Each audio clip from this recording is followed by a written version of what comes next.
Hola, empezamos cuando queráis. Muy bien. Cuando Pues tú quieras. nada,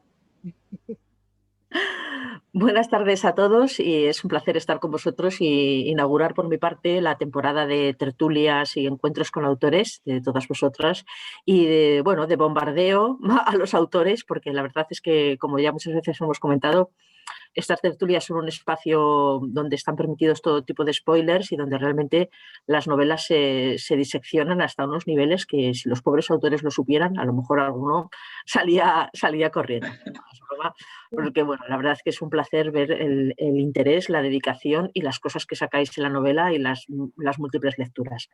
Hoy además creo que también que tenemos aquí un bocato di cardinale, porque es una novela que se presta muchísimo a este trabajo de disección.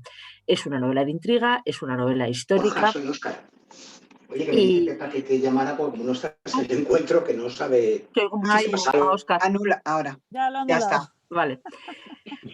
Como os decía, que es una novela que es absolutamente propicia y un autor que, por lo que le conozco, y me parece que muchos de vosotros también habéis tenido la oportunidad de charlar con él, vamos, se presta, está rendido con armas y bagajes. Es un autor estupendo que lleva publicadas, esta es la cuarta novela con nosotros. Sí. Empezamos publicando La corte de los engaños, que era una novela histórica, pero fuera de la serie de los manuscritos, que es la que hoy nos ocupa. Jambrina, Luis, tuvo una aparición en el panorama literario realmente, bueno, fue todo un acontecimiento con aquel manuscrito de piedra que publicó, espérate que lo había apuntado por aquí, en 2008. Madre mía, ya ha pasado tiempo, Luis.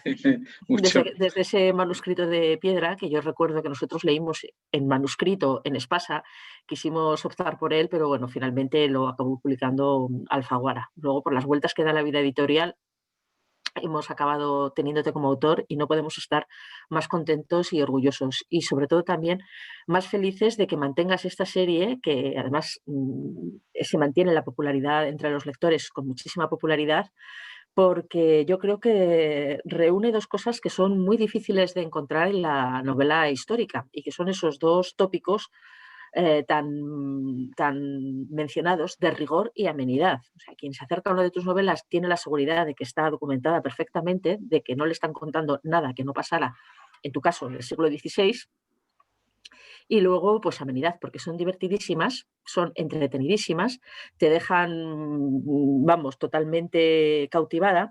Y luego, aparte, tienen otra virtud que me gustaría a mí señalar, porque para mí es uno de mis rasgos favoritos de Luis, es el atrevimiento. O sea, como lectora, yo siempre he envidiado mucho la capacidad de los autores, sobre todo anglosajones, de acudir a su acervo histórico y desacomplejadamente utilizar a grandes figuras de su pasado, bien sea históricas, literarias, científicas, y hacerlas protagonistas de novelas inolvidables.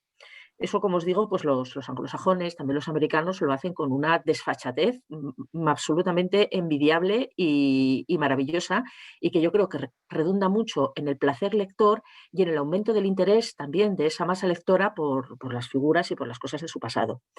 Aquí Luis se atrevió además con una de las grandes figuras de nuestra literatura medieval, Francisco de Rojas, autor de La Celestina, y le convierte en detective, que esto es más de lo que hizo Humberto Eco, que a fin de cuentas sus detectives eran imaginarios, no eran personajes que no puso a ningún papa ni a ningún obispo de la época real a investigar, sino que sus dos investigadores son absolutamente imaginarios. Tú no.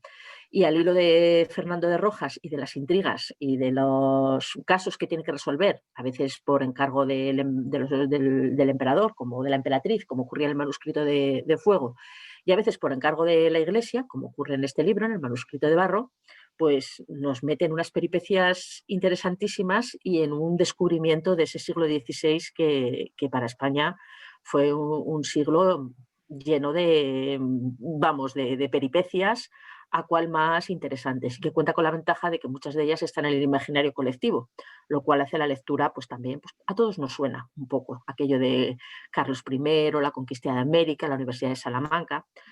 Así que, bueno, las novelas de Luis tienen tres protagonistas: Rojas, Salamanca y el siglo XVI. Y con estos ingredientes, pues vamos, ha conseguido este éxito tan merecido y que yo le auguro que va a continuar, porque me parece que mientras tenga salud y buen humor, quedan manuscritos para rato.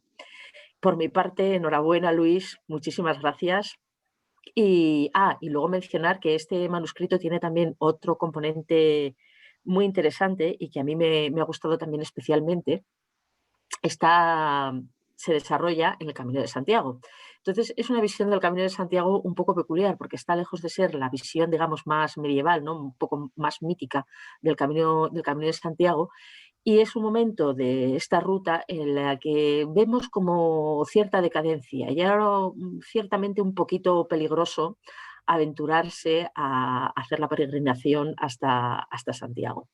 Y eso es lo que, digamos, un poco lo que desencadena la historia, una serie de asesinatos de peregrinos que tiene que investigar nuestro buen Rojas, acompañado esta vez de un ayudante memorable.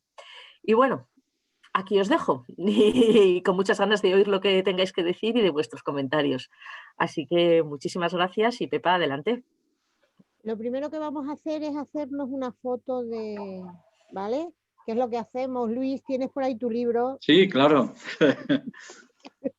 Bueno, todavía, ¿eh? Era para la foto.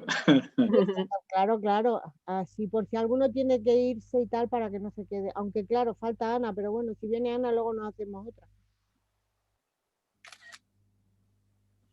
A ver, otra. No. Pues ya está. Muy bien. Bueno, pues como siempre, Luis, es un placer. Yo contigo ya es el cuarto encuentro.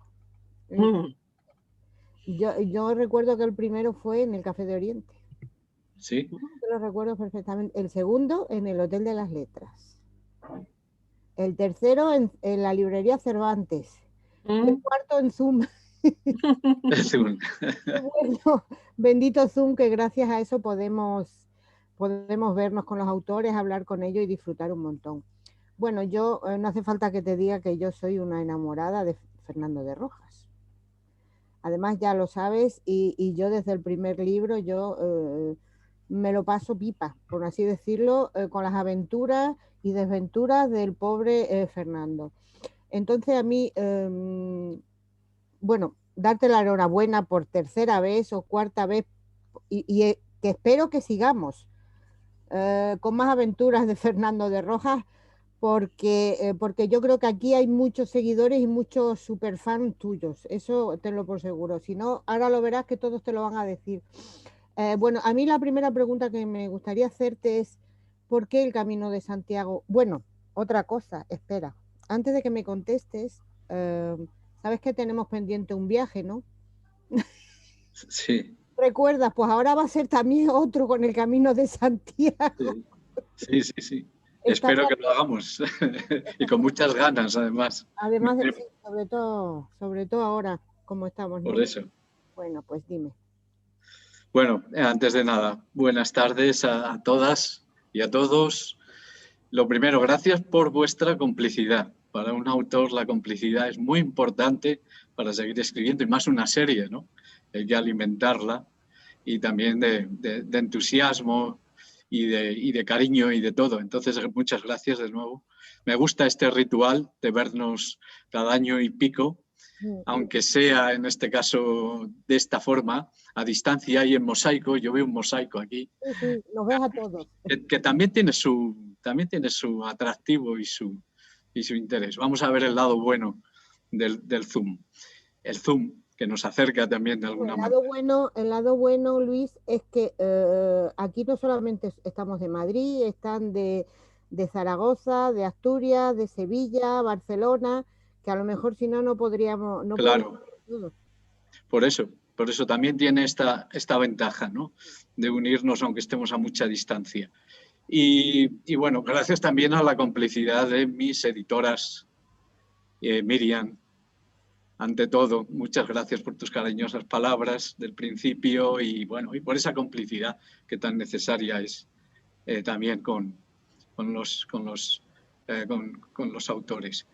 Y nada, yo espero que Rojas tenga larga vida. De momento ya os anticipo, Miriam ya lo sabe, que hay una sexta entrega de las aventuras de Rojas que prácticamente está ya terminada, me queda un poco. el confinamiento y la pandemia, como veis, dan para mucho, han dado para mucho, aunque estoy ya un poco harto de estar encerrado en casa, también tengo que decirlo. Así que, bueno, nos veremos el año que viene por estas fechas, sobre poco más o menos, o quizá un poquito más tarde, no lo sé. Y bueno, con respecto a la pregunta que me ha hecho Pepa, que es verdad que ya llevamos 4 encuentros a cuestas. Yo mientras los nombrabas, los estaba visualizando en sus respectivos lugares, ¿no? Y bueno, ¿por qué una novela de Rojas en el Camino de Santiago? Porque el Camino de Santiago siempre me ha fascinado. Me ha fascinado, bueno, eso como experiencia, aunque tengo que confesaros que no la he vivido. Pensaba hacer el camino este año 2020 que ha acabado, en primavera, en las vacaciones de primavera o de Pascua, pero no pudo ser, como sabéis. Y en verano cabía la posibilidad, pero la cosa tampoco estaba para muchas peregrinaciones y al final acabó el año sin haber hecho, no digo todo el camino francés ni la parte del camino que aparece en la novela, pero por lo menos los 100 y pico últimos kilómetros, ¿no? Desde, o sea, una vez entrados en la provincia de Lugo, en Galicia, pues eso, a partir de ahí, 100 y pico. Pero bueno, espero que este año, en Pascua, lo pueda hacer, y si no, pues en verano, ¿no? Pero tengo ganas de ir con el libro bajo el brazo. Entonces, bueno, el camino siempre me había atraído mucho como experiencia vital y también como concepto. Creo que es un concepto que no solo tiene que ver con lo religioso, con lo espiritual. Yo diría que esa es una parte, evidentemente, pero quizá ni siquiera sea la parte más importante. Al fin y al cabo, aquí lo religioso y el sepulcro de Santiago, el supuesto sepulcro de Santiago, es un puro pretexto para eso, movilizar a gentes de todas partes en una misma dirección. Eso es lo bonito, ¿no? O sea, como gentes tan diversas pues acaban convergiendo en un mismo camino, que es como un inmenso río alimentado por afluentes, arroyos, manantiales, etcétera, y todo va a parar a Santiago y en última instancia al mar, al océano Atlántico, al mar tenebroso, al final de lo que en su día, cuando empezó el camino, era el final de la Tierra. Luego dejó de serlo y, sin embargo, el camino siguió funcionando. Entonces, ese concepto maravilloso que tiene una dimensión espiritual y religiosa, tiene una dimensión social, que tiene una dimensión personal, de experiencia, pero que también tiene una dimensión política. Yo creo que en torno un poco al camino se va fraguando Europa y, bueno, y lo que luego ha sido ya en nuestra época la Unión Europea, y eso también es muy importante. El camino sirvió, entre otras cosas, y eso se ve mucho leyendo literatura histórica sobre el camino, para incorporar el extremo occidental, lo que había después de los Pirineos, a Europa, ¿no? Una vez ya terminado eso que se llamó la Reconquista, ¿no? Y bueno, así nos fuimos incorporando. Obviamente ahí había intereses de la Iglesia católica, etcétera, pero bueno, en última instancia lo que importa es el resultado, ¿no? Y bueno, y la importancia que tuvo el camino primero para la corona de Castilla, luego para España, etcétera, una importancia, si recordáis la importancia que tuvo en el franquismo, al final del franquismo, el turismo y la llegada de tanta gente, de extranjeros, con sus formas de vida, con sus costumbres, con su dinero, evidentemente. La importancia que tuvo eso para España, no solo económicamente, sino culturalmente, socialmente, etcétera, pues eso tenéis que multiplicarlo por 100 para ver la importancia que el camino tuvo para la naciente España, ¿no? Y bueno, como muchas ciudades y pueblos y localidades fueron surgiendo en torno al camino, y otras que ya existían, pues crecieron, etcétera. Tanta y tanta gente que vivió entonces y siguió viviendo del camino, tanto legalmente como ilegalmente, como en la frontera entre lo uno y lo otro. Bueno, todo esto es lo que me lleva a meter a Rojas en ese maravilloso escenario, que además en mis novelas tiene la novedad de que es una novela itinerante. Las otras estaban más localizadas en unos pocos escenarios, alguno muy lejano, como el Nuevo Mundo, pero esta es itinerante y bueno, y eso te permite otras cosas, ¿no? Que una novela más localizada no te permite, y aparecen muchísimos personajes de todo tipo, cada uno con su historia. Es una historia de historias, es una novela de novelas en la que se van enhebrando las vidas de todos estos personajes. Y bueno, eso es lo que me motivó. Y bueno, y ya que no podía hacer el camino paso a paso y en la realidad, en el mundo real, por lo menos poder hacerlo literariamente, ¿no?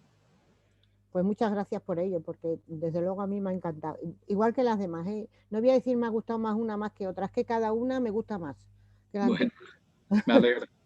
Muchas gracias. Yo te haría muchas más preguntas, pero voy a dar paso a Yolanda. Luis, buenas tardes. ¿Qué tal? Buenas tardes. Un placer volver a verte, un placer reencontrarme contigo y con Fernando de Rojas, que siempre me lo hace pasar también. Te reconozco que quizá yo con esta es con la que más he disfrutado. Quizá porque, aunque yo no he hecho el Camino de Santiago, que no lo he hecho, mi hermana sí, lo ha ido haciendo por etapitas, cada año un poquito, y al final lo terminó. Y yo creo que es un camino que tiene mucho de iniciático, ¿no? Ya no solo de religioso, mucho de iniciático y de autoconocimiento. Que hay mucha gente que lo hace no por un motivo de llegar a las reliquias del apóstol, sino simplemente como un camino de introspección en el que ayuda a conocerse. Entonces yo creo que Fernando de Rojas en este camino, aunque no lo hace entero, por supuesto, hace solo un tramo, también le sirve. También le sirve como un camino de introspección, de autoconocimiento, y cada vez como, no sé, como que se va imbuyendo mucho del espíritu de ese camino, que no es como lo conocemos ahora. Tú lo has descrito muy bien.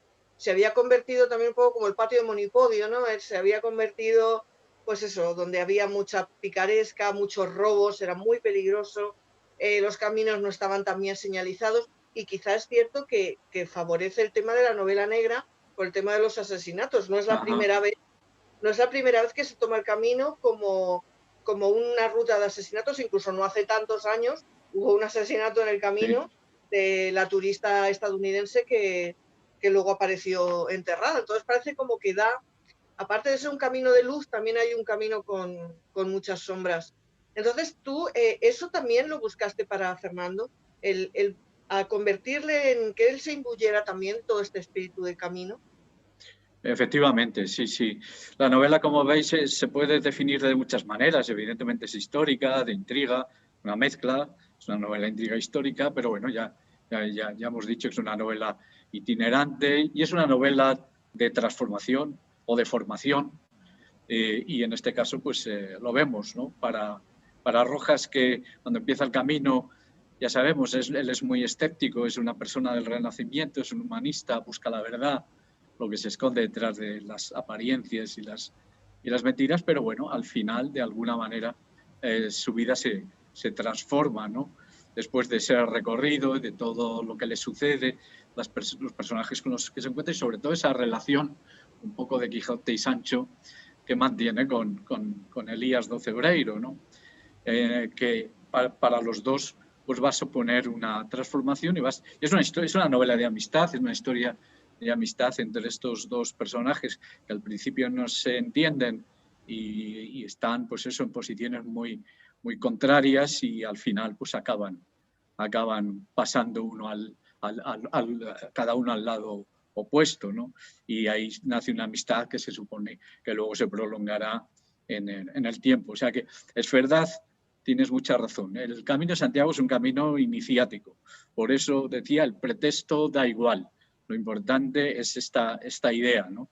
De hacer un recorrido más o menos trazado en el que te vas encontrando no sabes con lo que te vas a encontrar. Y en esa época en la que situó la novela te encontrabas con muchas sorpresas no deseadas, ¿no?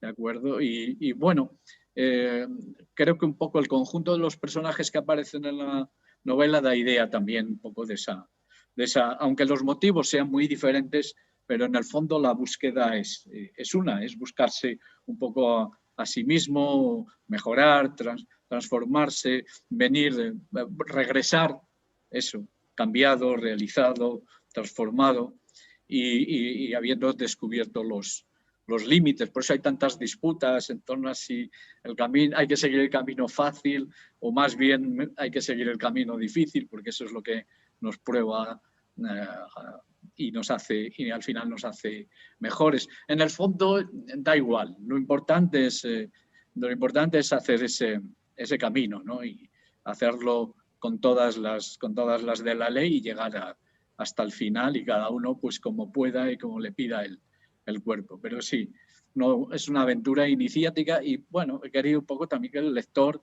participe también un poco de esa iniciación y sienta ganas, ¿no? No sé, pues ya me iréis diciendo si sentís ganas o no de eso, de emprender ese camino, ¿no? De buscar esas aventuras y esa transformación y ese conocimiento, ¿no? La búsqueda de conocimiento, más que de la verdad, porque bueno, ya sabemos que la verdad es una cosa relativa que depende del punto de vista y que al final nunca encontramos del todo. Los casos nunca acaban de resolverse del todo, siempre queda algún cabo suelto, ¿no? Pero bueno, en búsqueda de conocimiento y eso lo da efectivamente el camino. Pues de verdad que, además la recreación, me ha encantado, la recreación del siglo XVI en tantos lugares, en esa época que, claro, todo era mucho más agreste, por decirlo así, los caminos no señalizados, las ciudades como estaban, los pueblitos como estaban. Me ha encantado, de verdad que yo te felicito porque el libro es precioso y me lo he pasado muy bien. Ha sido también un poco de guía de viajes del siglo XVI, pero ha estado muy bien. Te deseo muchísima suerte. Yo me voy a tener que ir antes, entonces si desaparezco, por favor, perdóname, pero es un problema personal de esta nuestra comunidad que me requiere. Entonces, pero enhorabuena y de verdad por la siguiente que la espero con ganas. Gracias. Muchísimas gracias, de verdad. Como acaba de llegar Ana y no estaba, vamos a hacernos otra vez la fotografía. Ay, que luego me dice, oye, que no estaba yo. Todos. Tere, póntela al otro lado, que no se te ve bien el libro. Ahí. Otra. Ya está. Ay, lo siento, me había quitado. No te preocupes, da igual, ya había una. Pues aquí hay otra muy, muy, muy fan tuya, que es Tere. Muy bien, Tere. Hola, buenas tardes, Luis. Digo muy fan tuya porque ya te conoce. Algunos es que no te conocen, pero van a hacerlo también. Sí, yo te conozco del año pasado y de alguna feria del libro y bueno, y que soy de Salamanca también. Entonces, es verdad, sí. Hace mucho eso. Y te quería haber preguntado, bueno, decirte que me ha encantado. Yo la he disfrutado y me la he leído rapidísimo. Y te quería haber preguntado por el tándem que hacen Elías y Fernando, ya lo has contestado. Y pues ahora, por el título del libro, ¿es algo alegórico, algo simbólico por tal y como aparecen los muertos ahí en el barro y todo del camino, que venimos del barro y somos del barro? ¿Viene tú por todo eso? Sí, todo eso y mucho más. Pero bueno, en principio tengo que confesar que el título, ya había terminado la primera serie, la primera tetralogía de los 4 elementos y tocaba volver a empezar, vamos a decir que otra nueva tetralogía, y había que volver a la tierra, ¿no? El primer manuscrito era el manuscrito de piedra y había que empezar otra vez la serie y bueno, el barro. Pero luego, pues conforme empezaba a escribir la novela y sobre todo cuando ya se iba desarrollando, pues fui viendo que tenía mucha conexión incluso con la trama de la novela, ¿no? El camino, todo. Y con el personaje de Rojas, ¿no? La escritura sobre el barro, el manuscrito, etcétera. O sea que es un título simbólico y efectivamente tiene que ver también un poco con el concepto de pecado y de las debilidades humanas y todo eso, ¿no? Que está muy presente en la novela y que de alguna manera al final tiene que ver, es uno de los motivos, no el motivo principal, pero es uno de los motivos, vamos a decir, aparentes de los crímenes, ¿no? El castigo por los pecados, en este caso los pecados que se cometen en el propio camino, ¿no? Y esos peregrinos que en lugar de ir buscando el perdón, pues van buscando una ocasión para pecar. Aunque ese al final no es el motivo verdadero de los criminales, ¿no?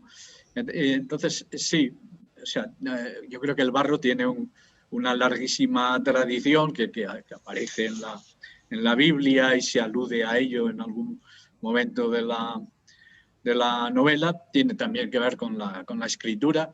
Yo creo que las tablillas de arcilla fueron, si no el primero, uno de los primeros soportes de la escritura, ¿no? Y luego eso, pues estamos hechos de barro, de arcilla, y por lo tanto somos débiles, aunque nuestros sueños e ideas sean sublimes. Y luego, pues efectivamente, es el lugar en el que aparecen los cadáveres. Siempre están sobre el barro, sobre el lodo, cerca de la orilla, etcétera. Y además, bueno, literalmente sobre ellos se escribe ese signo que de alguna manera se convierte en la firma de los asesinos, ¿no? Que tiene que ver también con esto, con los dos caminos, el camino de la virtud, el camino del pecado. En fin, al final todo queda un poco vinculado y relacionado, pero en principio lo que son los títulos para mí, pues eso, trato de que sean simbólicos, sugerentes, y en este caso, claro, que formen una serie con los anteriores, ¿no? El siguiente libro, pues tendré que buscar algo que tenga que ver con el agua de una u otra manera, ¿no? Y luego pues explotar mucho ese simbolismo que tienen estos elementos, que aunque ese simbolismo tiene que ver sobre todo con la concepción medieval y bueno, y sobre todo con la antigüedad griega, pero digamos que en el Renacimiento estamos todavía con un paso en la Edad Media, un pie en la Edad Media y otro pie en el pasado, ¿no? Y bueno, siguen de alguna manera vigentes esos 4 elementos. Una cosita más, ¿volverá Fernando a Salamanca en la próxima novela? Sí. Casualmente en la próxima novela vuelve a Salamanca. Sí, Salamanca como escenario principal. Habrá algún escenario más, porque también hay un momento en el que Rojas y el coprotagonista de esa novela, que es una figura histórica, por cierto, histórico-cultural, que no la voy a mencionar de momento, tienen que emprender un viaje, y eso es histórico, ¿no? Pero sí, vuelvo a Salamanca porque, bueno, es un escenario que todavía da muchísimo juego y bueno, y es un momento además de esplendor para la ciudad, etcétera. Y bueno, hay figuras muy importantes precisamente ahí, en ese cambio de siglo del XV al XVI y de era. Hay algunos personajes muy importantes, muy relevantes y algunos no suficientemente conocidos. Y bueno, en esa novela vuelvo a Salamanca para ocuparme de esa figura.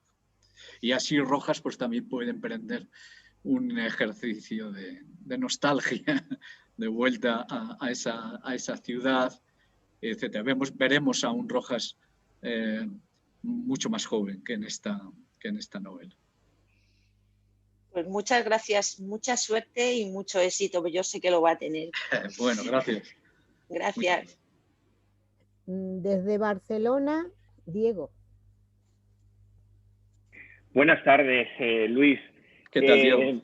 Un placer, de verdad, encantado de conocerte. Había leído tus anteriores novelas, El manuscrito de aire y El de fuego, pero esta realmente me ha fascinado y te digo que tienes aquí ya un seguidor de por vida. De verdad que te felicito porque es que la cojas por donde la cojas tiene un montón de cosas que realmente me han apasionado. La parte de novela de intriga mezclada con la parte de novela histórica, además muy bien equilibrado, de tal manera que no pueda parecer que sea una novela histórica con toques de, o una novela de intriga con toques de, sino que está muy bien equilibrada, de verdad que te felicito.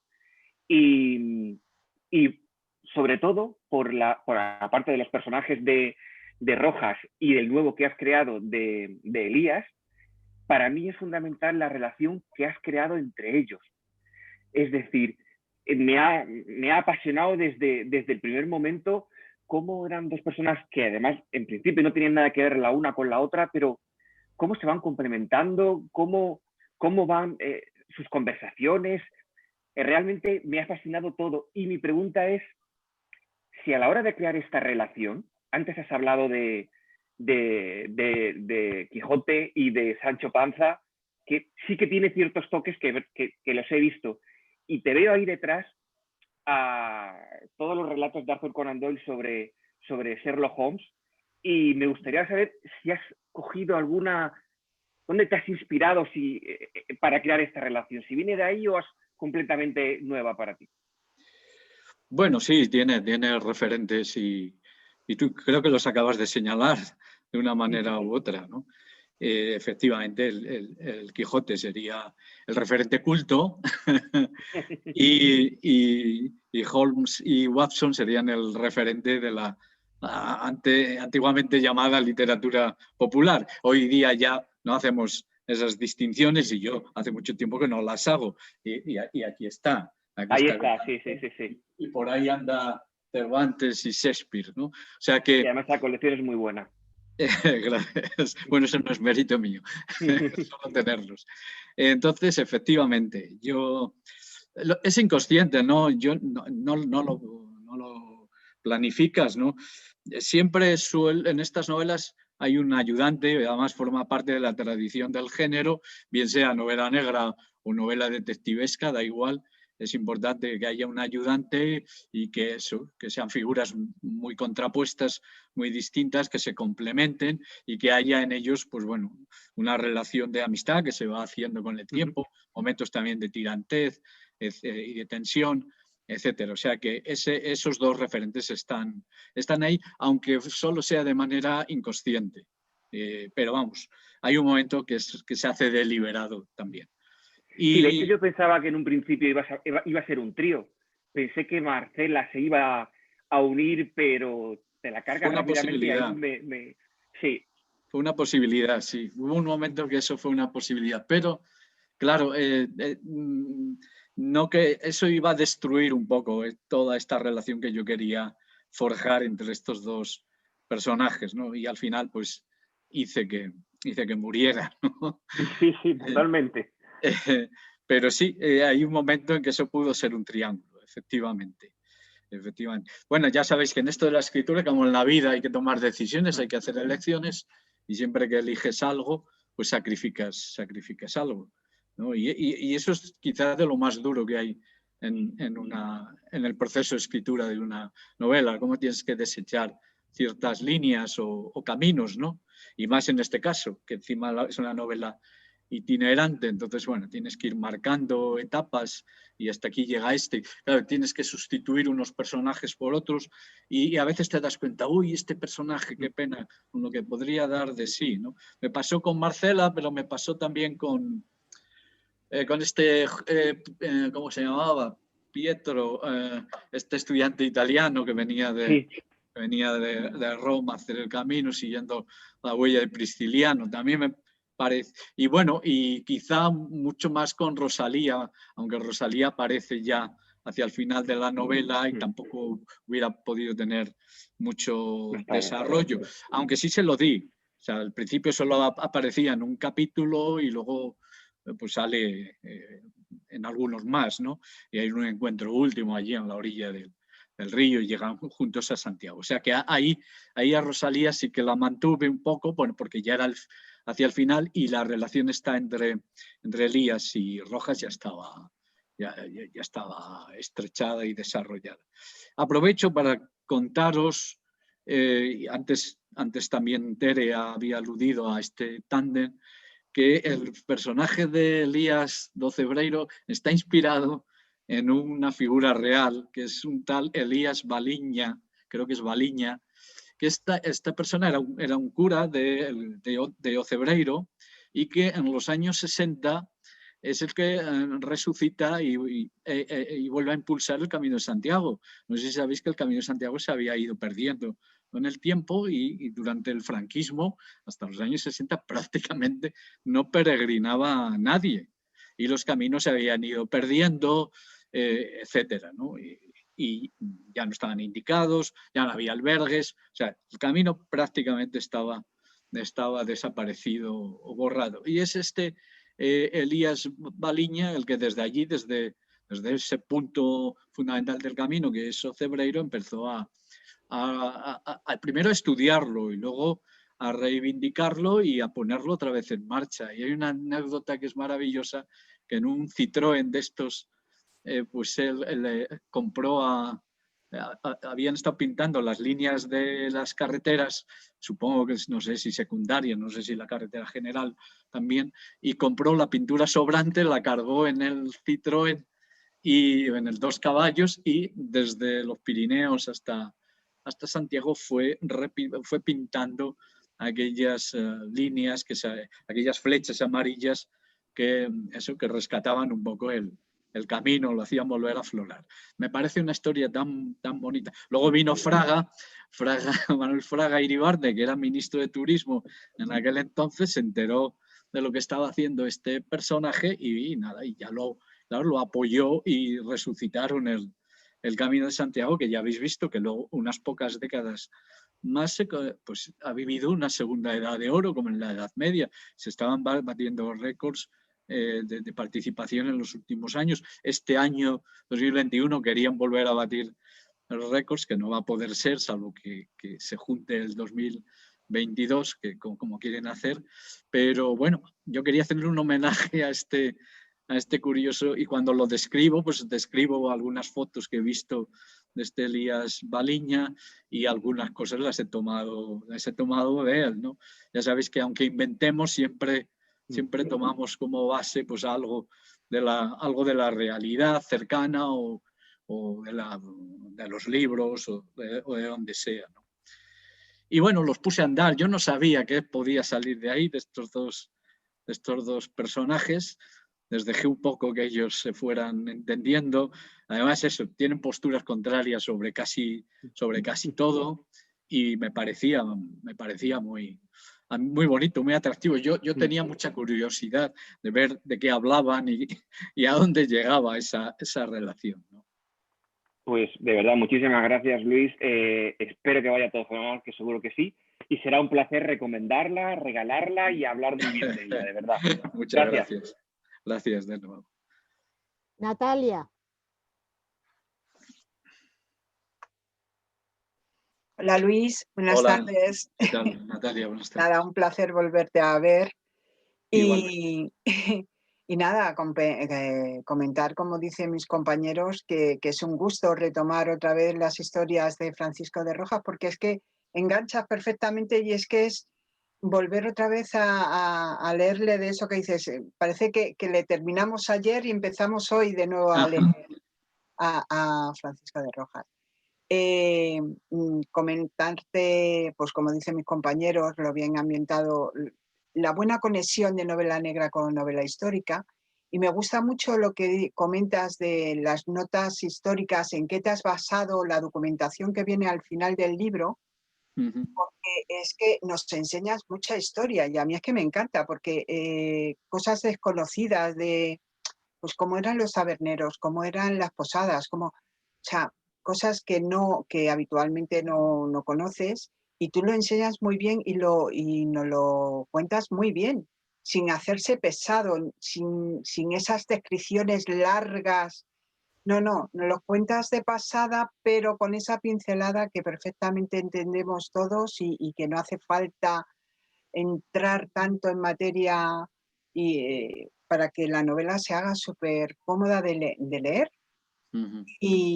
Y nada, y me gustaría que comentaras, siempre pones en tus novelas a las mujeres, y me gustaría que nos comentaras el papel de la mujer en el Camino de Santiago, porque ese miedo tan atroz, a ver, que se tenían que camuflar ahí, como la pasó a la primera protagonista, Marcela.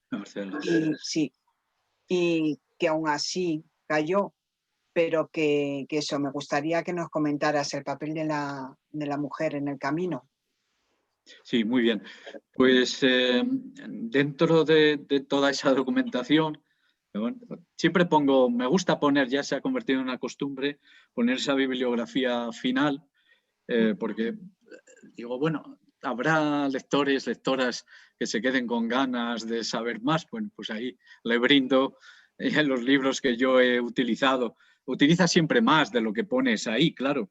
Y bueno, y no pongo generalmente no pongo los artículos, etcétera, solo pongo libros o algún artículo especial.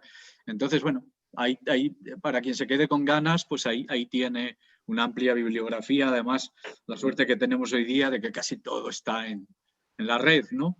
Uh-huh. Y bueno, sobre las mujeres, efectivamente, también me documenté. Hay algunos libros, algunos lo cito en la bibliografía, que se ocupan de las peregrinas, de las mujeres en el Camino de Santiago, sobre todo en la Edad de Oro, en la Edad Media, pero bueno, también en épocas posteriores. E incluso hay testimonios de viajeras, de peregrinas, etc. Procuré leer todo lo que cayó en mis manos o ante mis ojos sobre este asunto, ¿no? Y bueno, y ahí estaba, claro, el problema fundamental para las mujeres en esto, como en cualquier otra faceta de la vida, pues era el peligro al que se veían expuestas, ¿no? Entonces, claro, cuando emprendían peregrinaje, pues solían reunirse muchas mujeres, un grupo de mujeres, iban acompañadas de sirvientes, etcétera, o de maridos o lo que fuera, y así emprendían el camino, o sea, en grupo y, a ser posible, acompañadas de algunos hombres.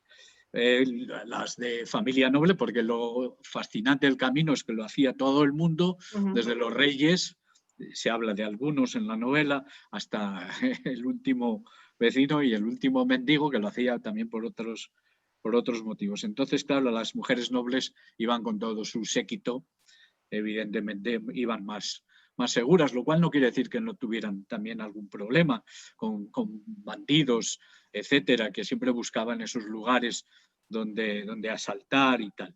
Y luego sí, hay noticia de que algunas mujeres, que para que fuera una verdadera penitencia, pues preferían o querían ir, o habían prometido ir solas, hacer el camino solas, y ahí ya tenían que recurrir a estos recursos, ¿no? Que ya hemos visto en alguna otra novela de la serie, por ejemplo, para asistir a clases en la Universidad de Salamanca, etc. Esto forma parte de una tradición que hay muchas huellas literarias. Como sabéis, no hay huellas documentales porque, claro, salvo que pasara algo, pues eso no trascendía, ¿no? El hecho de que una mujer fuera disfrazada de hombre a algún sitio. Incluso mujeres guerreras o que se disfrazaban de soldado, etc. Y entonces, bueno, quise meter a Marcela, y que luego además es un personaje que le cogí cariño y que además quería jugar con esa ambigüedad, será víctima, y bueno, la historia que cuenta que es muy divertida y también moralmente muy ambigua, ¿no? Porque emprende peregrinación, etcétera. Y bueno, eso al final opté por sacrificarla, nunca mejor dicho, porque muere de esa manera tan atroz, ¿no? Y bueno, y había muchas monjas que peregrinaban, generalmente en grupo, como vemos con el caso de Rosalía. Y bueno, ese personaje también fue creciendo conforme avanzaba la novela. Ahora que no está, me parece que no veo a Miriam. No, ha salido. Aprovecho para deciros que Miriam, a veces, bueno, los primeros lectores que tenemos son los editores o las editoras, ¿no? Y en esta labor de reescritura de las novelas también, sobre todo de cara a los personajes, ¿no? También te ayudan, ¿no? Y también te dicen, uy, este personaje, dale un poco más, ¿por qué no le das un poquito más de de juego y tal, hay que reconocerlo, ¿no? Y en este caso Miriam y, bueno, y el equipo de lectores y lectoras que tiene, ¿no? Y bueno, pues, o sea, que la parte esta de las mujeres está también muy documentada dentro de lo que se puede documentar, este aspecto, y bueno, y quise representarlo sobre todo en el caso de Rosalía, ¿no? Pues eso, tantas monjas que llegaban a monjas, y hoy día supongo que igual, de las pocas monjas que ya hay, pues muchas llegan por otros motivos, ¿no? Huyendo de la pobreza, de la miseria, o eso, porque su familia no puede darles una dote para hacer una buena boda. Y era la única manera, además, de que muchas monjas tuvieran ciertos estudios o pudieran seguir estudiando latín y leyendo y formándose. Y bueno, y ahí tenemos a Santa Teresa, ¿no? Pero sí, el tema de las mujeres está documentado y es muy interesante. Sí. Sí, sí. No, es que en sí tu novela siempre es interesante leerla por eso, porque sacas toda la historia y es que es un gustazo, la verdad. Bueno, muchísimas gracias, Luis. Gracias a ti, de nuevo. Y hasta la próxima. Sí. Muy bien. Y me gusta mucho eso, vamos, yo siempre defiendo, lo sabéis, y lo he dicho ya incluso por escrito, eso que suena mal, pero lo que llamo la función didáctica de la novela histórica, ¿no? Otro tipo de novelas no tiene por qué tenerla, pero la novela histórica creo que está bien, y que tenga esa función didáctica. Eso que yo resumo en lo de las 3 E's que habréis oído alguna vez comentar, eso, ¿cómo era? Entretener, emocionar y enseñar, ¿no? Ahora, el problema viene en lo que antes comentaba, cómo dosificar. ¿Cómo dosificar? Porque tendrías muchísima documentación. Enseguida te vas claro, hacia un lado y lastras demasiado la novela. Es muy difícil ese equilibrio, ¿no? Cómo dosificar la información. Y al final es un poco una de las cosas que más cuesta, ¿no? Buscar ese equilibrio, que a lo mejor no siempre lo consigues, pero bueno, afortunadamente una novela es algo largo y a veces te pueden perdonar que se te vaya un poquitín la mano precisamente por eso, porque hay tanto que contar. Sobre el camino hay mucho que, desde el punto de vista histórico, hay mucho que contar. Y la época de decadencia, incluso más que la época mítica o la que llamamos la edad de oro del camino. Bueno, pues nada, dejo paso a mis compañeros. Muchas gracias, Luis. Gracias a ti de nuevo. Sí. Desde Toledo, Estefanía. Hola Luis, buenas tardes. Hola. Buenas tardes. Un gustazo tu novela, Larga vida Rojas, a ver si seguimos con él. Y bueno, ya nos has estado explicando un poquito lo de el camino, pero mi pregunta es, ¿qué dinámica has seguido, qué dinámica de trabajo has seguido? Porque claro, siendo histórica son muchísimos datos y luego encima haciendo un viaje más. ¿Cómo te has organizado para poder trabajar? No sé, de eso no puedo hablar mucho porque soy muy caótico. No soy una persona ordenada o digamos que trato de ser ordenado precisamente porque no lo soy. Y entonces, bueno, a veces dentro de tu desorden. Exacto. Dentro de mi desorden, pues bueno, ya estoy familiarizado con un método, una forma de escribir y efectivamente en este caso había varios componentes, porque una cosa es lo histórico y otra cosa es lo que tiene que ver con el camino en sí mismo, ¿no? Que me interesaba desde el punto de vista histórico, pero también todo ese trazado, y ya habéis visto que en 2 momentos del camino se habla de variantes del Camino de Santiago, ¿no?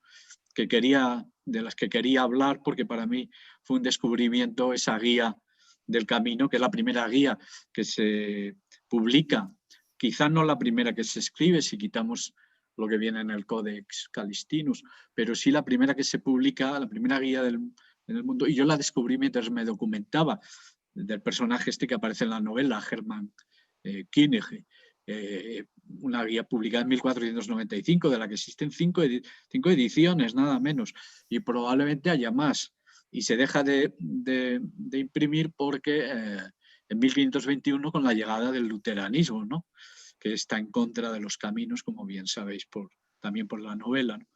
Entonces, eso, tenía que ir un poco buscando información por unas vías, por otras vías, pero generalmente empiezo a documentarme antes de ponerme a escribir la novela, pero no me pongo a escribir una vez que me he documentado, sino que cuando estoy ya metido en el proceso de documentación empiezo ya la redacción de la novela, y luego, bueno, un poco lo que me va brindando el azar.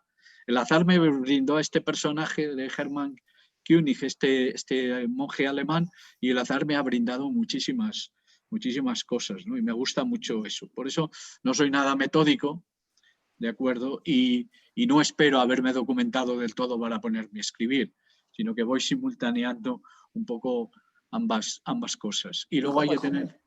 Te sale fenomenal, entonces. Factor importante, en mi caso, que no me dedico solamente a la escritura, sino que tengo que desarrollar mi trabajo en la universidad, que pues no en todos los meses afortunadamente es igual. Pues hay meses de mucho trabajo y clases y exámenes, investigación. Hay otros un poquito más relajados, te dejan un poco más de margen, o sea que tienes que ir un poco haciendo encaje de bolillos, y así se va haciendo la novela. O sea que yo soy de los que sigo siendo fiel a mi primera novela, sigo escribiendo sin plan. La única novela que he escrito con plan, que la tenía ya perfectamente estructurada y desarrollada antes de ponerme a escribir, ha sido mi mayor fracaso como novela, ha sido la que peor ha funcionado. Así que creo que no me va bien eso de planificar los textos, me va más bien eso de zambullirme, ¿no? Meterme en ese mundo. Hombre, tienes ya que haberte familiarizado un poco, saber un poco hacia dónde puedes tirar, pero dejar que el azar te vaya brindando cosas, ¿no? Y así ha sucedido, porque cuando descubrí a este monje alemán y su famosa guía, que la primera vez la leí en gallego, porque la única traducción al castellano que existía era muy rara, estaba en un documento y tal, que era en un libro enciclopédico de la Iglesia, que era muy difícil de conseguir. Por cierto, acaba de salir en castellano hace unos pocos meses una traducción de esta guía de König, pero yo la leí en gallego, ¿no? Que es lo que encontré y empecé a buscar y resulta que en ese momento en Lugo los alcaldes de los pueblos por donde pasaba esa variante del camino se estaban uniendo para rehabilitar ese camino, y dije, anda, mira tú por dónde. Resulta que esto no es del pasado, sino que es algo actual también. Y así fue como me topé con un historiador que aparece en la dedicatoria de la novela, que me ha ayudado muchísimo y que he hecho con él esa parte del camino, pero en coche, en un 4x4 hemos hecho el camino, y bueno, y que yo no lo conocía de nada, y que nos hemos hecho muy amigos, y eso surgió en este proceso. O sea, no solo me nutro de libros, también busco personas que sepan mucho de algo y procuro hablar con ellos, y los voy a visitar, o si tengo que hacer un viaje a algún sitio, pues procuro quedar con ellos. Como ha ocurrido siempre que he ido a Galicia en estos últimos 2 años, pues eso, me ha servido para documentarme. Me gusta mucho también pisar el terreno y no solo alimentarme de libros. Pero eso, mucha improvisación. Pues muchas gracias, mucho éxito y lo dicho, larga vida Rojas. Larga vida. Bueno, ya llevan más de 500 años. Ya. Pues tú le das otro poquito más. Espero que aguante unos pocos. Gracias, Luis. A ti. Óscar. Luis, un placer reencontrarte, sabes que es un placer leerte, un placer escucharte. Ojalá hubiera tenido un profesor de literatura española en la universidad como tú.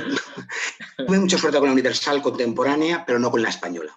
Pero por eso, y entonces siempre es un placer. Lo primero, enhorabuena, Miriam, porque creo que es el que más bonito ha quedado. Sí, sí. Me parece espectacular. Atrae mucho, sí, atrae muchísimo. Me parece una maravillosa. En ese sentido, es inevitable, cuando te leo, además por fortuna, por haber conversado contigo tantas veces y demás, rastrear al profesor de literatura y al lector que tú eres, ¿no? Entonces es inevitable empezar a buscar referencias. Diego ha encontrado muy bien las referencias de las que ya hablábamos en el manuscrito de Aire de Conan Doyle, porque además aquí comienzas un poco con un recurso a lo Conan Doyle. Para saltarme la cronología aparecen nuevos manuscritos, un poco lo que Watson hace a veces, y claro, es inevitable pensar en esa novela de peregrinaje, en esa reunión de historias, como tú bien has dicho, que son los cuentos de Canterbury, que transcurren durante una peregrinación, es un poco esa estructura, pero claro, en España vemos a Quijote y a Sancho, es inevitable. La road movie la inventamos nosotros y no en Hollywood. Inventó Cervantes, vamos, tampoco nosotros. Pero ahí me quedo, aunque ya has hablado sobre ello, me ha atrapado especialmente el personaje de Elías, porque aunque siempre has puesto a Rojas en muy buena compañía, me da la impresión que le debías ese ayudante que el detective siempre tiene, esa figura que va a quedar. Hastings no está compuesto más que en algunas novelas, pero nos acordamos siempre de Hastings. Watson, sí, en el caso de Holmes, hay otros detectives que han tenido parejas, otros que van y vienen, pero eso. Y no sé si desde el principio esa también era un poco una deuda pendiente, al margen de lo magnífico que es el personaje, decir, en esa te voy a dar el auténtico, lo que conocemos como el arquetipo del otro detective, porque al fin y al cabo, más que ayudantes, otro detective más.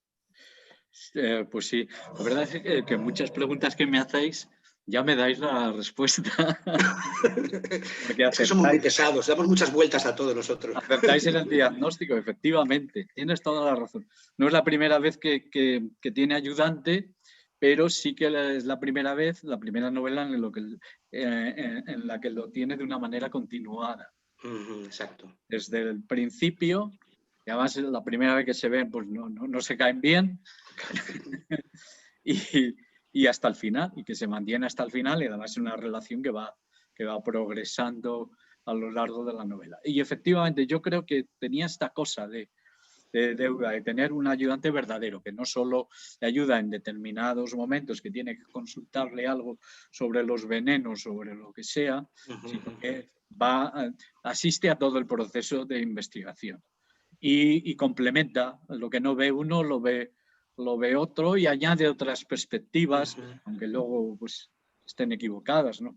Pues eso, donde uno ve la intervención de lo sobrenatural, pues el otro ve razones mucho más mezquinas y prosaicas, ¿no? Y efectivamente, y mantenerlo a lo largo de los capítulos, de las etapas, de los episodios. Y además, uno sabe mucho de unas cosas, pero sin Elías, Rojas no habría podido hacer el camino.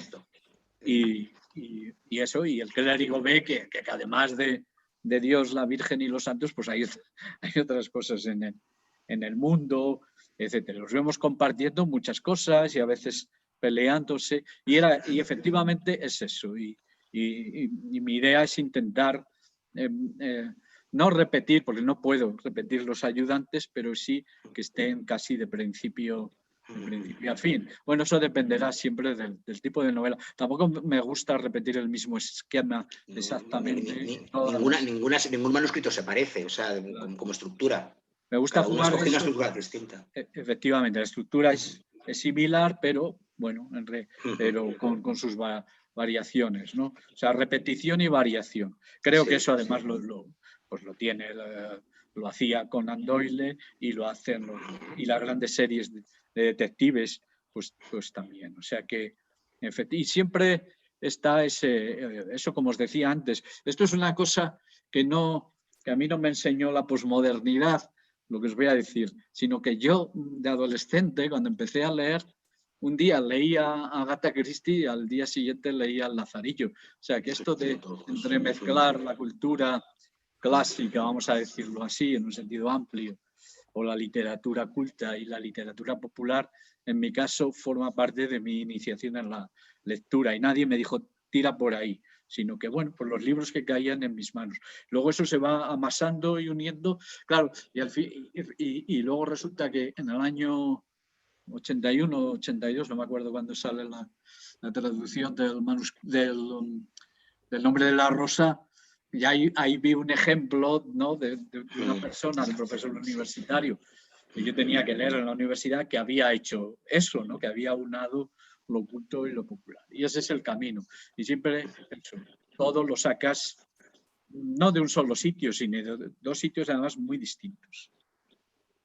Pues de verdad, Luis, yo siempre dije que nunca querría volver a estudiar, porque estudiar no me divertía, aunque tengo un expediente, perdón, presumir brillante, pero es por lo que me gustaba, eran los libros, trabajar con ellos, vivirlos y leerlos, pero por ti, igual algún día me ves por Salamanca, y cuando nos deje la nieve, la pandemia y todo lo demás, y hago un curso de literatura contigo, porque será pero un no auténtico me placer. digas nada. No, me ves allí un día. Camúflate allí. Claro, me planto en plan misterio. Me ha pasado que de repente he visto, o sea, las clases son de mucha gente porque la asignatura de siglo XX es en primero, y a veces veo personas, hay gente mayor a veces, pero de repente veo a alguien mayor que no había visto nunca, y luego me fijo y tal, y luego vienen y me dicen, es que es mi madre que ha venido a visitarme a Salamanca y ha querido asistir a una clase. O sea que nada, tu presencia será muy bien recibida. Pues iré en plan grupi. Gracias, Luis. A ti. Ana. Hola, buenas tardes, Luis. Hola, ¿qué tal, Ana? Encantada de conocerte. Es el primer encuentro que tengo contigo. En el anterior no pude estar por cuestiones personales. Y nada, ha sido todo un placer poder leerte y poder descubrir a Fernando. Muchas preguntas se han hecho ya y a mí hay una que me llama la atención. En todos estos años, ¿qué te ha aportado Fernando de Rojas, el pesquisidor? ¿Qué me ha aportado? Bueno, muchas cosas, ¿no? Nunca he pensado en esto, es la primera vez que me lo preguntan de esta manera, ¿no? Pero bueno, me ha dado cierta continuidad que necesitaba yo en mi vida. Ya he dicho antes que soy una persona caótica y que iba pasando de unas cosas a otras y de repente quería convertirme en crítico literario, lo era, y cuando estabas ya, pues eso, llevas ya muchos años haciendo crítica, pues me apetecía dejarlo y hacer otra cosa. Y bueno, iba dando bandazos, ¿no?, dentro de lo que es siempre el mundo del libro y lo que es mi trabajo. Y Rojas me ha dado una cierta continuidad. Por eso yo creo que ese ha sido otro factor para querer hacer una serie, no solo una tetralogía, que será el primer objetivo, sino hacer una serie, continuar. He dicho otras 4 más, pero no me importaría estar con Rojas hasta el final de los tiempos o hasta que el público se cansara del personaje o yo me cansara de él, pero creo que no. O sea, que eso me lo ha aportado, ¿no? O sea, siempre, o sea, no he acabado una novela y ya estoy con la siguiente. Hasta el punto de que en este último año pues he terminado una el borrador de una antes de terminar la que estaba escribiendo. Se han ido solapando, ¿no? Y eso para mí está muy bien, esa continuidad, porque si no, pues siempre hay un tiempo. Me pasó en algún momento que quise abandonar a Rojas después del manuscrito de Nieve, después de la segunda, y estuve ahí haciendo tonto. Haciendo una novela negra, luego no sé qué, luego no sé cuál, y ya no solo en cuanto a libros, sino diferentes proyectos muy diversos. Incluso estuve a punto de irme a aceptar una plaza en Suiza, en fin.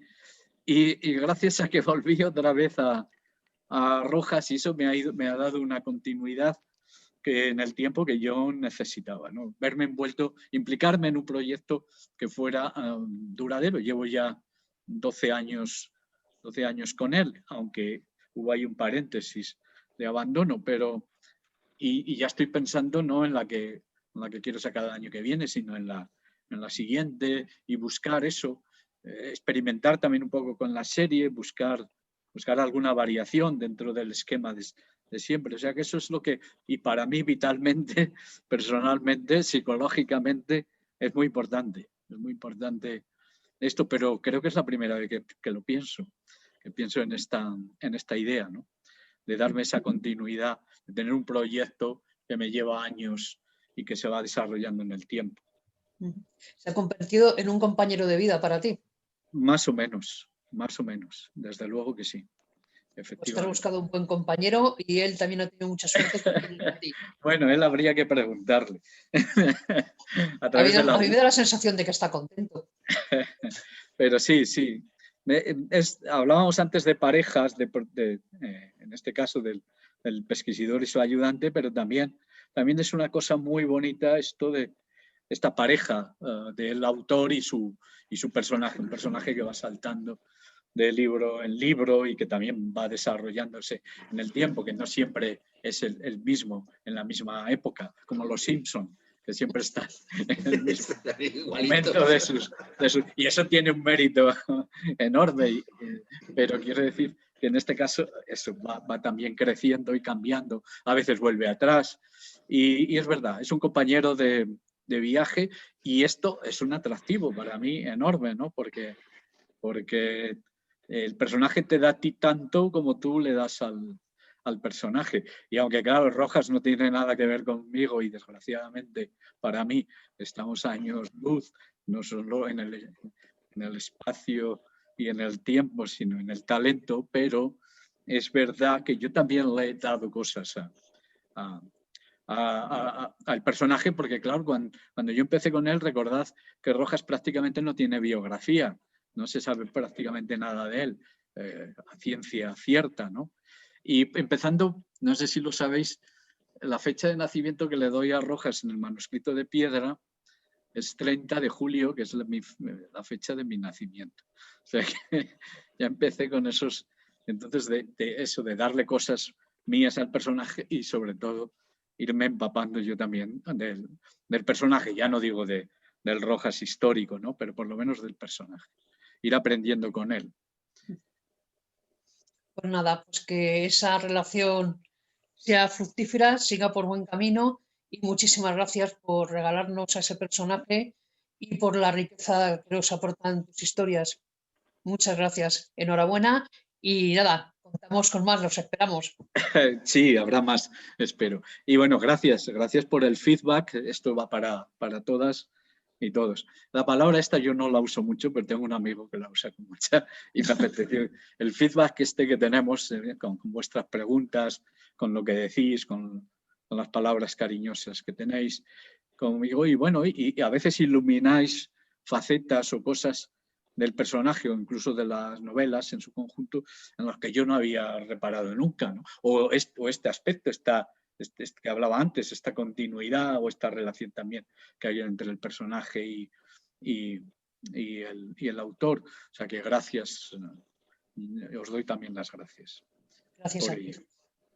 Bueno, me han dicho que hay que acabar a las 7 porque Luis tiene una entrevista, o sea que los que vayáis preguntando, porfa, que sed breve para que podáis preguntar todos, ¿vale?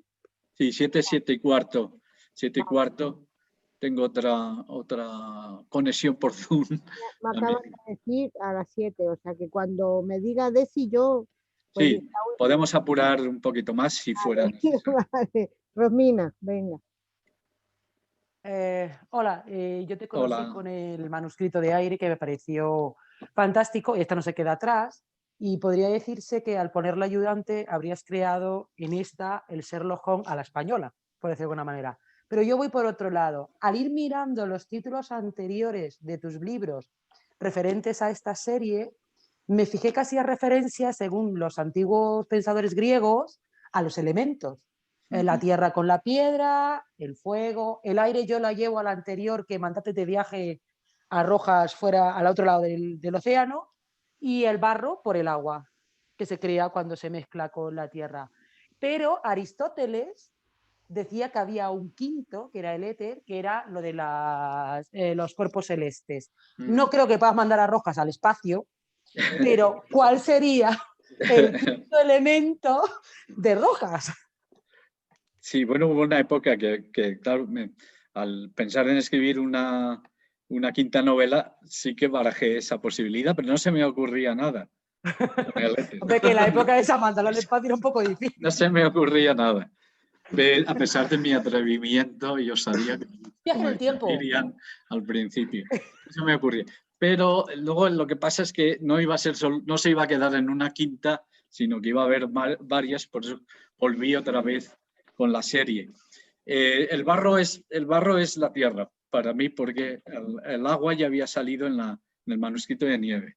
Entonces, para mí la tierra lo cogí como la piedra, fíjate, pues me fui por ahí. Sí, pero es que empieza otra tetralogía, otra serie de 4 elementos. Empiezo con el barro, el siguiente será el agua y habrá algo que tenga que ver con el fuego, etcétera. O sea que ese es el motivo. Pero sí, cuando solo pensaba en una novela más, pues sí, dije, a ver cómo lo engancho con las otras, pero no, en un principio no se me ocurrió nada. Pero sí, lo que quiero es que esta sea la primera de otras 4, donde volvemos a los 4 elementos. La verdad que son muy inspiradores, ¿no? los elementos y simbólicamente, además, pues casi... Más se utiliza mucho en películas y cosas así de misterios. Claro, porque enseguida, ¿no? Estos símbolos, enseguida al lector, incluso antes de que haya abierto el libro, pues ya le sugieren muchas cosas, ¿no? Y a veces incluso he puesto el título antes de empezar a escribir la novela. O sea, luego he tenido yo que darle cierta... vincular la trama con la piedra en el primero, ¿no? Pero bueno, eso, son símbolos, los grandes símbolos que permanecen hasta que a todo el mundo le dicen algo. Y por eso prefiero volver otra vez a repetir el esquema, sí. Vale, entonces no veremos a Rojas por el espacio, eso va a ser muy difícil. No digo que no. Oye, un viaje en el tiempo a la actualidad y a lo mejor es posible, ¿eh? Por favor. Bueno, pues mira, algo no quiero hacerlo viajar en el tiempo, primero porque he visto que hay muchísimas series ahora que utilizan esa estrategia del viaje en el tiempo, ¿no? Muchísimas. Y una vez vista una, ya a mí ya no me dicen nada. Pero sí que quiero hacer algo en lo que haya un contrapunto entre el pasado, o sea, Rojas, y su época y su momento, y el presente. Eso sí, quiero buscar una novela donde haya un contrapunto, o sea, que haya 2 líneas temporales, pero que entre las 2 haya relación, haya interferencias, sin necesidad de que Rojas tenga vale. a este, que nada me encantaría más, ¿no? Pero de momento eso es lo que tengo en mente. Gracias. Gracias a ti. ¿Qué más? Porfa, Belén, pero breve, porfa. Y luego Fernando, ¿vale? Vale, bueno, pues a ver, me han quitado casi todas mis preguntas. Mi cuñado es alemán, hizo hace 3 años el Camino de Santiago y su párroco que él conocía pues le recomendó leerse la guía esta de Kenny. No sé por qué es que le llamé por teléfono para preguntarle. Y ¿Cómo se pronuncia? Pues creo que se dice no algo, yo no hablo alemán, pero bueno, se lo podría haber preguntado a alguno de mis hijos que sí que hablan. Hermann Koning, algo así. Es que yo siempre ando ahí. Pero yo no, porque lleva la diéresis arriba o algo así. Sí, entonces, muy rápido, ¿por qué lo metiste como protagonista de la novela? Por eso, antes adelanté algo porque me parecía un adelantaste algo, pero bueno, me gustaría que me profundizaras más. Muy sugerente, muy sugerente. O sea, a mí la guía es una guía que está escrita en verso, naturalmente en alemán, en verso para que eso facilitar más cómoda. Que la gente se la aprendiera de memoria y tal. Y además eso que da información de primera mano utilísima. No se extiende ahí en hablar del camino y de Santiago. Es más, cuando llegan a Santiago ya no le interesa y prácticamente no habla de la No, de hecho, de mi cuñado no es católico, es protestante, pero tenía mucha curiosidad y este señor, que sí que era católico, le dijo, oye, pues tienes... Pero esta anécdota me encanta. Me encanta sí. porque lo que yo no sabía es si todavía hoy los peregrinos alemanes conocían esta Yo guía. los demás no lo sé. Yo sé que él lo hizo hace unos 4 años, calculo, y le llamé y le digo, oye, mira, ¿te suena? Digo, ¿lo conoces? Y me dijo, ah, sí, es el cura de mi pueblo, que, bueno, el católico, me dice, fui a preguntar allí cosas y tal, dice, y me dijo que todo peregrino alemán debería de leerse eso. Qué bueno, pues me encanta esta. O sea, que sí que él sí que lo leyó. No, me encanta esta historia, sí. Y bueno, como me han lo quitado que no preguntas, pues te lo quería contar. No sé si habrá una edición reciente de... Pues no creo. lo sé. De todas maneras, es que mi cuñado es, a ver, entre friki y culto, pues es una especie de mezcla. Y españolizado, pues lo tiene todo. Entonces, no, pero es fantástico, me encanta esta historia. Él ronda entre la Guerra de las Galaxias y este tipo de cosas. Es bien, muy particular. Bueno, perfecto. Perdona, bueno, que te he interrumpido. No, nada, sí, solo quería saber eso. Que por qué bueno, lo de este personaje. Pues bueno, pues ya ves. ocurrió ponerle de personaje. Porque eso me lo encontré de casualidad buscando cosas en internet, bueno, y libros clásicos sobre el Camino de Santiago hablan de este monje alemán, de este monje servita, y hablan de la guía. Es que es un acontecimiento, o sea, es la primera guía turística, ya no solo del camino que se publica en el mundo y que se reedita, que se sepa 5 veces, etcétera, etcétera, que la gente, y que era útil porque te daba información de los puentes, dónde estaban los puentes que había que cruzar, dónde trataban mejor a los peregrinos alemanes, dónde los trataban mal, o sea, cosas muy, muy concretas, ¿no? Y luego esas variantes, ¿no? Que él metía las variantes, pues eso, para ahorrarse las subidas de montaña, ¿no? Sí. Por ejemplo, subir a Cebreiro, que es uno de los momentos más duros de todo el camino francés, él se lo ahorraba y daba un camino que también era montañoso, pero mucho menos que la subida por...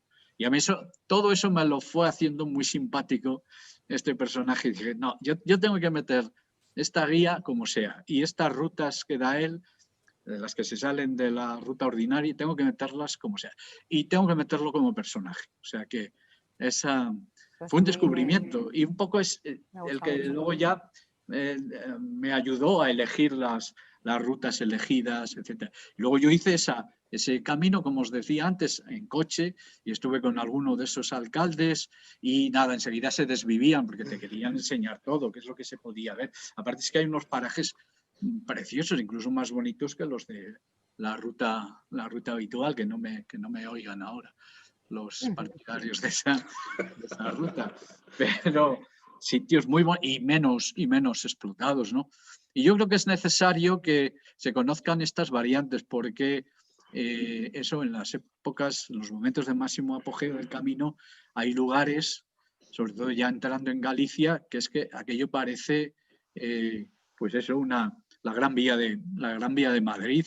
O sea, va la gente en hilera, igual que ocurre a veces en la subida al Everest, ¿no? Que se junta tanta gente allí que hay que pedir permiso para pasar. Y entonces, bueno, yo creo que hay peregrinos en épocas buenas para llenar todos los caminos, ¿no?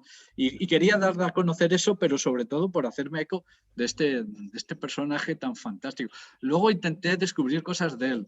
Desgraciadamente, mira, es una pena no haber conocido, claro, pero solo podíamos hablar una vez publicara yo la novela, pero eso, preguntarle a través de tu cuñado era, sí. A este cura, a este párroco, preguntarle si sabía algo de este König, ¿no? Si podía darme alguna información, porque ni este historiador del que me he hecho amigo ni yo hemos descubierto gran cosa. Lo que sí sabemos es que hizo efectivamente el camino y que debió de venir a España pues, con la misión de extender su orden por España, ¿no? La orden estaba muy afincada en Italia y en Alemania y querían extenderla por España. O sea, sabemos que estuvo aquí, que se pateó el camino, pero nada más. Y bueno, tuve que inventarle ahí una vida y bueno, creo que es un personaje curioso y nos habla eso, si es que estaba lleno de alemanes el camino, pero desgraciadamente pocos años después desaparecen porque la mayoría no deja de peregrinar, ¿no? Porque estaba muy, muy mal visto y estaba condenado explícitamente por Lutero, ¿no? Luego además vinieron las guerras de religión y tal. O sea que ese fue el motivo. Me parece, es uno de estos hallazgos que te encuentras cuando vas buscando, cuando te estás documentando para una novela, ¿no? No sé si decía, era Picasso, ¿no? El que decía yo no busco hallo o yo no busco encuentro, ¿no? Pues eso, yo busco, no sé lo que busco y a veces me encuentro con este tipo de personajes que enseguida me dan ganas de meterlos en la novela y que además te facilitan un poquito también las cosas, ¿no? Pues muchas gracias porque es muy, muy, muy interesante y bueno, la novela top. Bueno, muchas gracias. Una pregunta, porque me han dicho que no hay más tiempo. Una última pregunta, Fernando. Fernando está en Sevilla. Hola, Fernando. Hola, Luis. Antes de que pregunte Fernando, Luis, ¿solo tienes Twitter? Sí, soy así y demasiado. Bueno, creo que me voy a hacer de Instagram, según. Por eso, porque es que casi todos los que hay aquí, bueno, todos los que están aquí. Bueno, pues ahora ya sí que me voy a hacer de Instagram. Pues háztelo para que veas todo lo. No, de verdad, no os lo digo. Para que veas todo lo que opinan sobre. O sea que sí que me lo aconsejáis. Sí, por favor. Si es que están sí, todos aquí. No, es que, claro, ahora. Es la red de moda, Luis. Ahora la Cuchipandi allí todos. Pues lo voy a hacer.